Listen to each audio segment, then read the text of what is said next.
Good morning. मैं doctor Wakodkar from Bhilai, Chhattisgarh.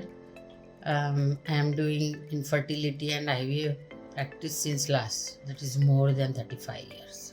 आज जो विषय पे हम बात कर रहे हैं, इनफर्टिलिटी के और IVF के पेशेंट्स जो बहुत ज़्यादा डिस्टर्ब और परेशान होते हैं, वो टॉपिक है क्या हम बार बार IVF कर सकते हैं और कितने अंतराल में कर सकते हैं। ये उनका कंसर्न होता है। जैसे कि एक पेशेंट मेरे पास आया, IVF किया और वो फेल हो गया।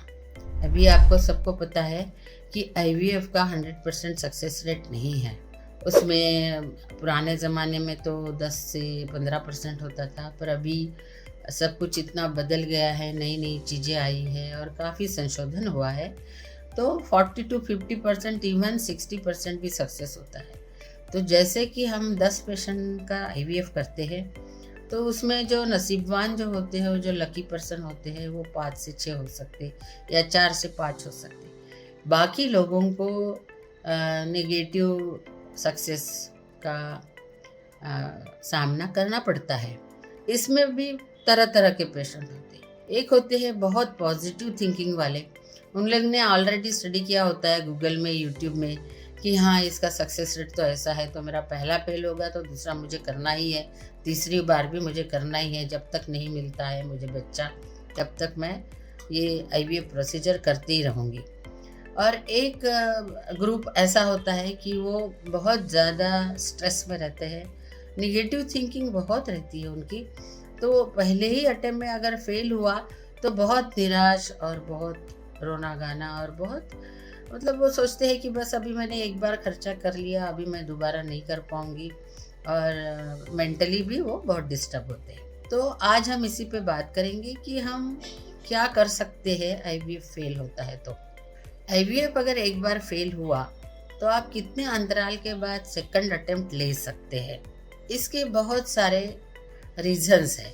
जैसे कि अगर हमने पहले IVF प्रोसीजर में फ्रोज़न एम्ब्रियो ट्रांसफ़र किया है, फ्रेश एम्ब्रियो ट्रांसफ़र नहीं किया है, मतलब हमने स्टिमुलेशन किया और उसी साइकिल में एम्ब्रियोज हम डे 3, डे 4 या डे 5 का ब्लास्टोसिस्ट ट्रांसफ़र किया, तो वो फ्रेश एम्ब्रियो ट्रांसफ़र हुआ। पर बहुत सारे पेशेंट को एंडोमेट्रियम ठीक नहीं होता है, कभी बहुत ज़्यादा थिक होता है, कभी ज़्यादा थिन होता है, कभी पेशेंट हाइपर स्टिमुलेशन में चले जाता है, या जो पुअर रिस्पॉन्डर्स होते हैं जिनका एंडोमेट्रियम बनता नहीं है, कुछ भी कोशिश करो बहुत मुश्किल से बनता है। इन केसेस में हम फ्रेश एम्ब्रियो ट्रांसफ़र अवॉइड करते हैं और उनके सारे एम्ब्रियो जो बने हैं उनको फ्रीज करके रखते हैं, एंड नेक्स्ट साइकिल में फिर उनका एंडोमेट्रियम बनाने में भरघोस प्रयत्न करते हैं। अगर पुअर रिस्पॉन्डर पेशेंट है तो उनको एस्ट्रोजन प्रोजेस्टेरोन कैसे देना, क्या देना, क्योंकि ऑलरेडी हमने एक बार उनका प्रोसीजर किया है, तो हमको पता है कि उनमें अभी हमको क्या करना चाहिए। या एक बार हम किसी का प्रोसीजर करते हैं तो पेशेंट का बॉडी की उनका मेटाबॉलिज्म और कैसे वो रिस्पॉन्ड कर रहे हैं हर इंजेक्शन को, ये हमको पता है। तो जब हमको एम्ब्रियो ट्रांसफ़र के लिए उनका एंडोमेट्रियम तैयार करना है, तो जब तक हमको हमको जैसा चाहिए वैसा थिकनेस और यूट्राइन परफ्यूशन, मीन्स उनका यूट्राइन आर्टरी फ्लो ऑप्टिमम जब तक नहीं होता, हम लोग ट्रांसफ़र नहीं करते।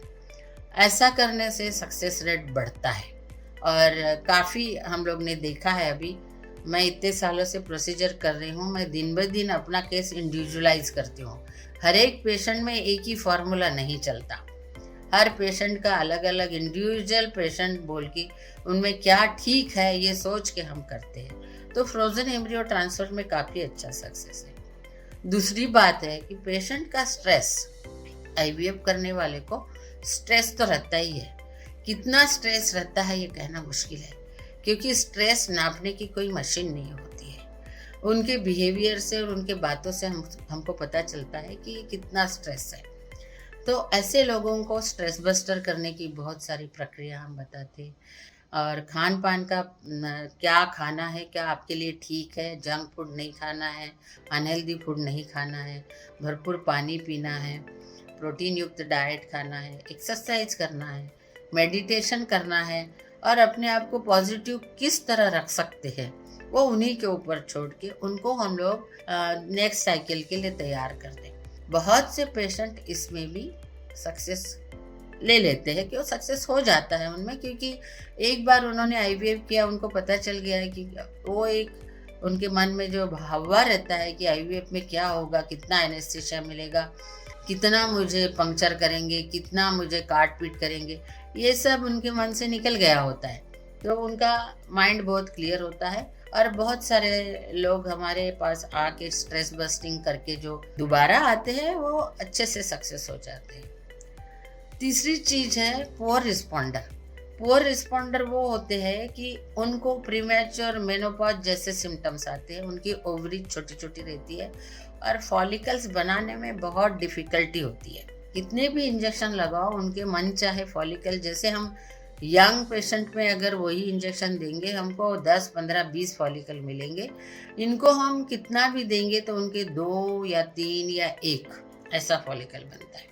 इन पेशेंट में हम क्या करते हैं कि एक बार प्रोसीजर करके उनके फॉलिकल्स रखते हैं, अगेन उनका दोबारा तुरंत नो इंटरवल, ज़्यादा से ज़्यादा 1 महीने का इंटरवल करके अगेन उनको हम लोग स्टिमुलेट करके हम लोग उनका एम्ब्रियो बैंकिंग करते हैं। और फिर जब हमारे पास कम से कम 7-8 एम्ब्रियोज अच्छे ग्रेड 1 के होते हैं, फिर हम उनको एंडोमेट्रियम तैयारी शुरू करते हैं। तो एंडोमेट्रियम तैयार करने के लिए भी पुअर रिस्पॉन्डर को थोड़ी मेहनत हमको करनी पड़ती है। एस्ट्रोजन प्रोजेस्टेरोन कॉम्बिनेशन, कुछ इन्फेक्शन है, एंटीबायोटिक, और कुछ उटरस में है क्या, फाइब्राइड्स है क्या, किधर है वो फाइब्राइड्स, एंडोमेट्रियम को हैम्पर्ड कर रहे हैं कि आउटसाइड में है, क्या है, कैसा है, ये सब देख के फिर उनका एंडोमेट्रियम तैयार करके हम करते हैं। और हर एक ने ये सोचना चाहिए कि सेकंड अटेम्प्ट में ये सक्सेस रेट डबल हो जाता है। और कभी कभी तीसरे अटेम्प्ट की भी ज़रूरत पड़ती है, पर फाइनेंशियल भी एक स्ट्रेस इनको रहता है। कुछ लोग अपना ये बेच के वो बेच के बेचारे पैसा जमा करके फिर आते हैं। उनके लिए हम सलाह देते हैं कि आप अपना ही बनाएंगे तो कितना खर्चा होगा, या डोनर का लेंगे तो कितना कम आपको खर्चा होगा, और मिनिमम कॉस्ट में आप क्या अच्छा अचीव कर सकते हैं, ये हम उनको बताते हैं।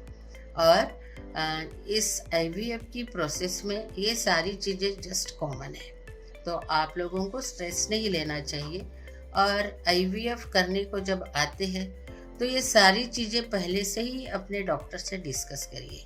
मैं सोचती हूँ कि मैंने आज आपको काफ़ी अच्छे से समझाने की कोशिश की है। मेरा चैनल आप ज़रूर सब्सक्राइब कीजिए और शेयर करिए। ज़्यादा से ज़्यादा लोगों तक ये इन्फॉर्मेशन पहुँचनी चाहिए, और उनको ये आईवीएफ के बारे में जो भी कुछ डाउट्स है, जो एक उनके मन में हवा भरा हुआ है, वो निकल जाना चाहिए।